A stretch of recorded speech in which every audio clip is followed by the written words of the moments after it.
Oke, assalamualaikum warahmatullahi wabarakatuh, sahabat Upland, sahabat petani milenial, dan sahabat-sahabat urban farming. Pada pagi hari ini kita akan panen pupuk KCL, atau kemarin itu kita sebut dengan pupuk generatif ya. Karena saya lebih suka menyebutnya itu adalah pupuk generatif saja ya, bukan pupuk KCL. Kenapa? Karena sebenarnya kita tidak akan mungkin bisa ya membuat pupuk KCL itu dari bahan-bahan organik ya. Karena memang pupuk KCL itu dibuat dari proses kimia atau proses ekstrak yang cukup panjang ya, yang menggunakan pabrik. Karena kalau kita tahu bahwa pupuk KCL itu kan sebenarnya kan terdiri dari dua unsur, yaitu pertama adalah unsur fosfor, yang kemudian unsur klorida ya. Nah, biasanya unsur fosfor dan klorida itu diambil dari suatu bahan yang namanya silfit ya. Silfit itu adalah merupakan endapan dari mineral yang biasanya ada di gunung, tapi juga biasanya ada di laut ya. Nah, itu makanya ya kalau kita lihat laut mati contohnya ya, yang memiliki sirkuit yang gede, yang besar itu adalah bahan baku dari KCL itu tuh diambil di situ. Jadi makanya ya Israel sangat mempertahankan sekali ya, mereka bisa menguasai laut mati itu. Karena di situ unsur silfitnya tinggi, karena silfit itu adalah merupakan bahan baku dari pembuatan pupuk KCL ini. Nah, pupuk KCL ini itu kalau kita di Indonesia itu sedikit sekali ya bahan baku silfit itu yang ada di Indonesia ya. Jadi andaikan ada pun biasanya ya kurang ekonomis ya kalau seandainya kita buatkan pabriknya, kalau seandainya bahan bakunya sedikit ya. Makanya untuk pupuk seperti KCL itu masih tetap impor ya.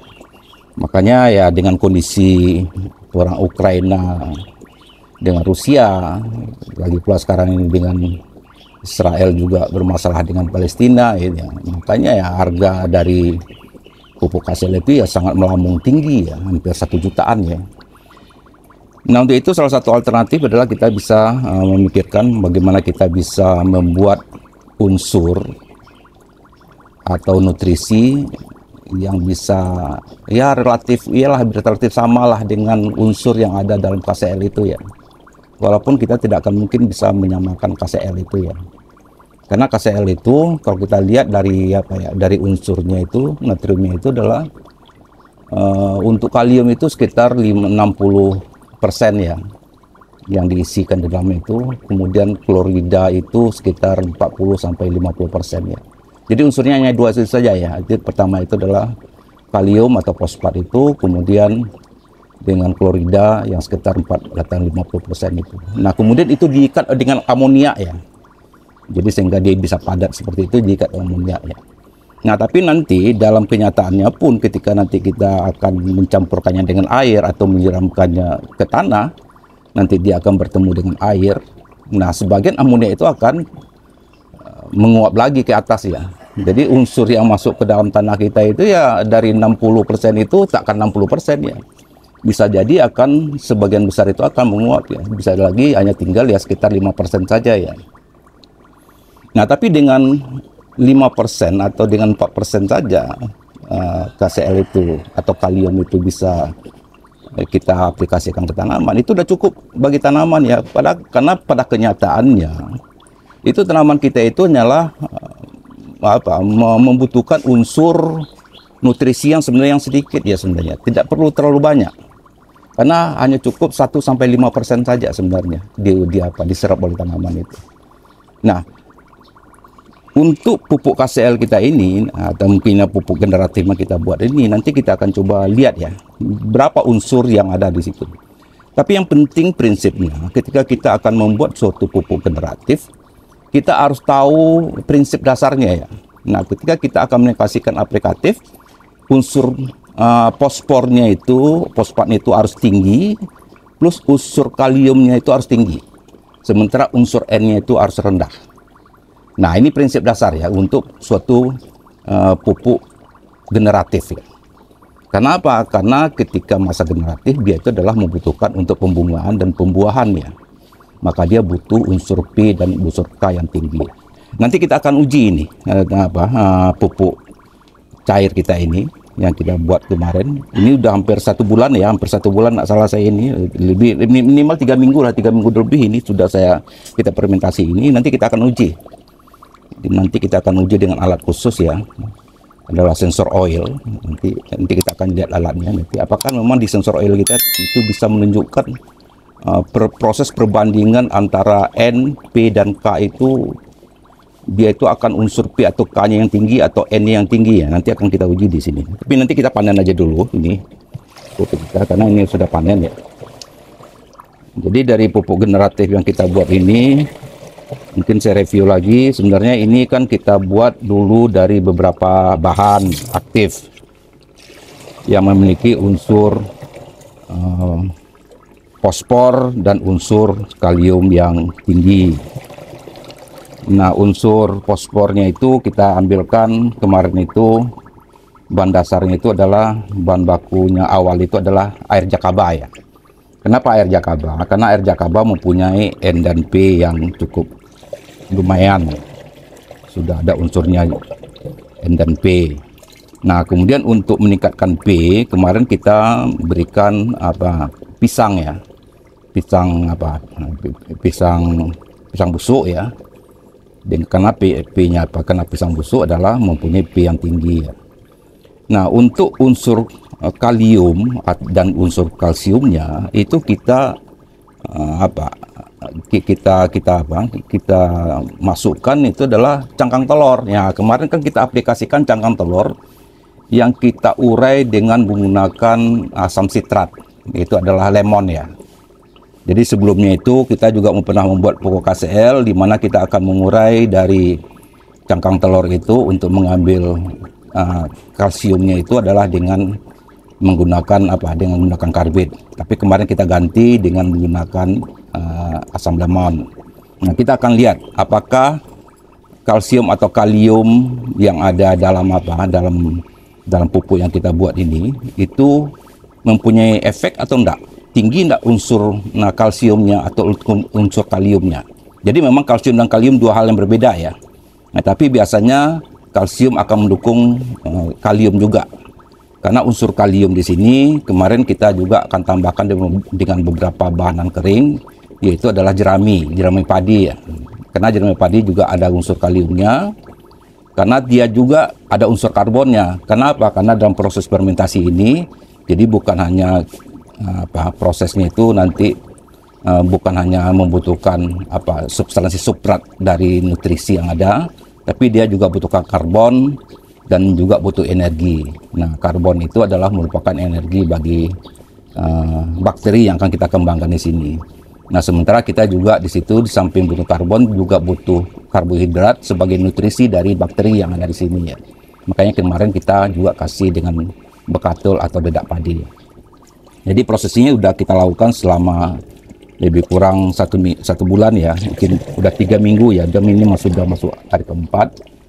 Nanti kita coba review saja. Nanti kita juga aplikasikan ya ke lahan kita ya.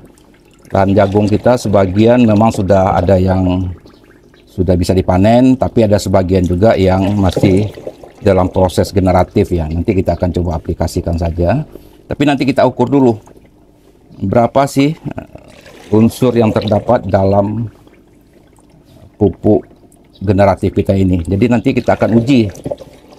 Jadi berapa sih unsur N-nya, berapa P-nya, dan berapa K-nya. Nanti kita aplikasikan dengan 10 ml saja ya per 1 liter air ya. Nanti kita akan uji di situ. Nah, kebetulan kita sudah punya alatnya ya. Alhamdulillah kita udah bisa alatnya sudah datang. Jadi alat sensor oil, sensor soil itu ya sudah kita pesan ya. Kebetulan kita langsung pesan ke Cina waktu itu ya. Alhamdulillah sudah sampai. Kemudian kita sudah pernah uji beberapa kali ya. Kayaknya cukup efektif kita lihat.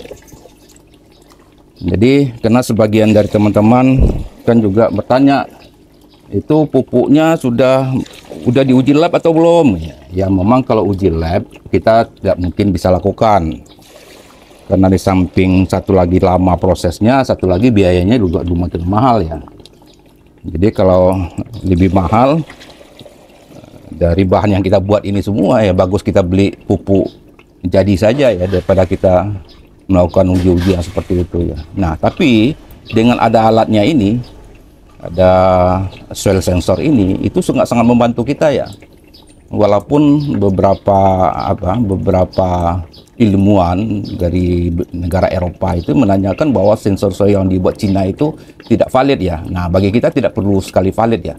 Jadi bagi kita cukup kita bisa memprediksi ya, bagaimana unsur yang ada dalamnya itu saja.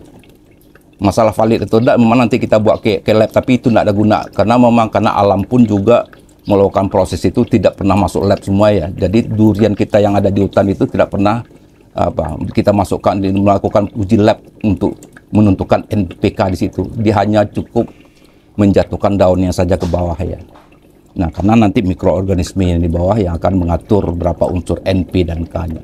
Tapi prinsipnya adalah ketika kita gunakan pupuk generatif, unsur P dan K-nya itu harus tinggi. Karena apa? Karena itu akan memicu pembungaan dan tumbuhan tanaman kita ya. Intinya dari itu. Jadi ibaratnya sensor soil yang kita gunakan ini, yang baru kita impor ini itu ya ibaratnya apa ya? Ibarat quick count. Nah, quick count sekarang ini kan kita lagi pemilu ini ya, quick count.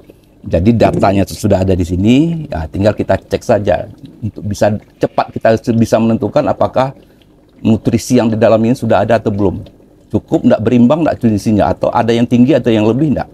Makanya sebenarnya itu saja ya. Tapi kalau seandainya kita sudah dapatkan itu, berapapun nutrisinya tidak masalah, yang penting perimbangan itu yang mau kita lihat ya. Tapi setelahnya alat ini sudah sangat membantu sekali bagi petani ya. Kalau seandainya semua petani mendapatkan ini, alhamdulillah produktivitas kita akan bisa meningkat ya. Kenapa? Karena kita bisa memberikan pupuk yang sesuai dengan komposisinya. Karena kita tahu bahwa tanaman itu ketika proses vegetatif, ketika proses pertumbuhan dan proses generatif itu mempunyai unsur yang berbeda, kebutuhan yang berbeda. Jadi bukan sesuai dengan apa yang kita inginkan, tapi kita memberikan pupuk itu haruslah sesuai dengan kebutuhan dari tanaman kita ya. Nah, jadi kita memberikan pupuk itu dengan tindakan terukur. Salah satunya apa? Salah satunya kita harus memiliki alat ini ya. Nah, tapi setidaknya alat ini memberikan prediksi bagi kita ya. Jadi kita akan coba saja menggunakan alat ini ya. Jadi nanti kita ambil 10 mili ya. 10 mili ini 3 mili, berarti ada 3 kali ini kita ambil.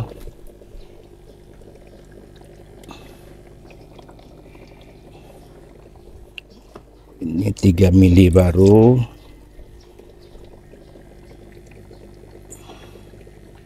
6 mili,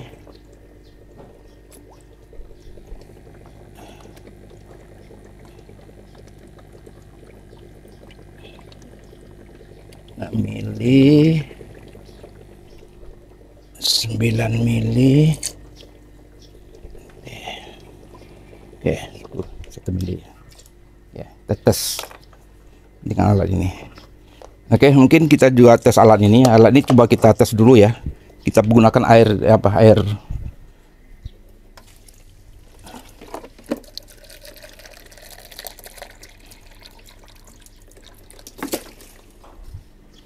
Oke, ini kita gunakan air yang belum ada nutrisi sama sekali ya. Nah, ini kan barusan kita kasih nutrisi ya. Nah, coba lihat komposisinya. Masih sangat kecil ya. Berapa persen itu? Tolong dijelaskan. Nitrogen 0, Nitrogen 0, fosforus atau kaliumnya fosforus 13. berarti masih ada airnya, masih ada miligram per kilo. Oh, miligram per kilo. Terus yang untuk kaliumnya belum ya? Nah, potasium.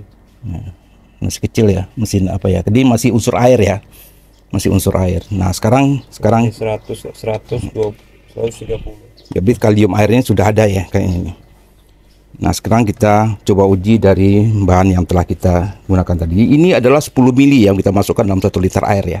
Kita tes dulu. Ya, oke. Ya.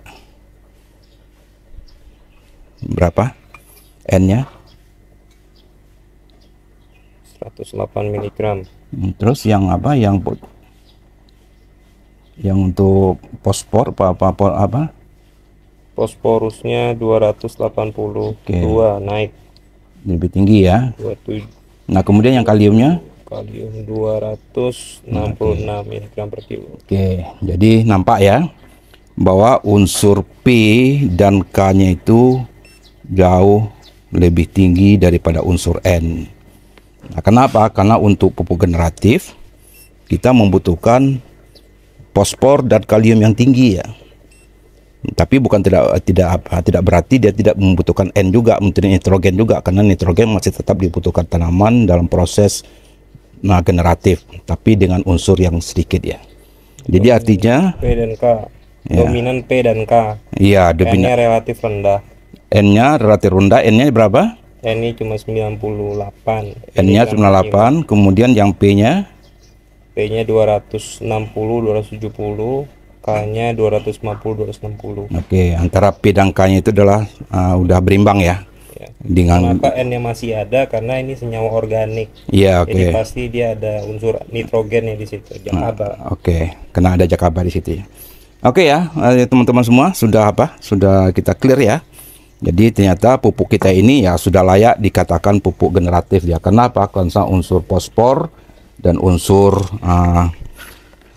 kaliumnya itu adalah tinggi ya. Jadi kemarin unsur kaliumnya itu kita dapatkan dari proses ekstraksi dari dari cangkang telur itu ya. Yang kemarin kita itu untuk kaliumnya ya. Sementara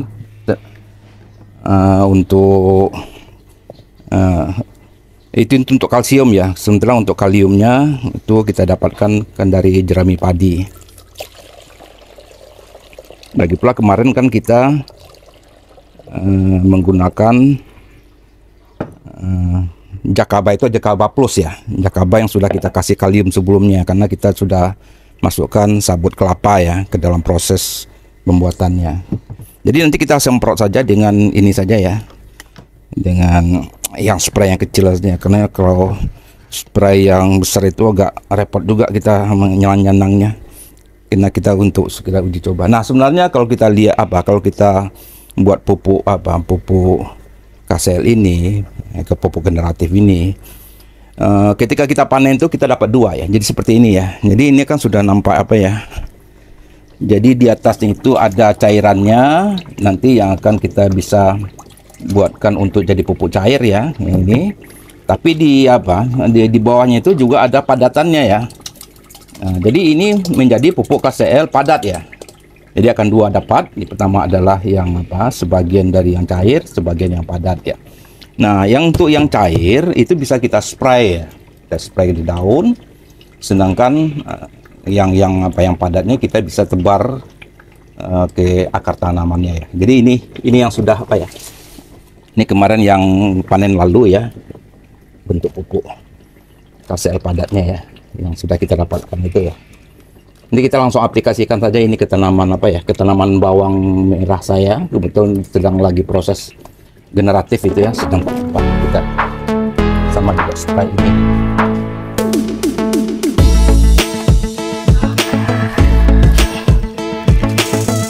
Nah ini aja.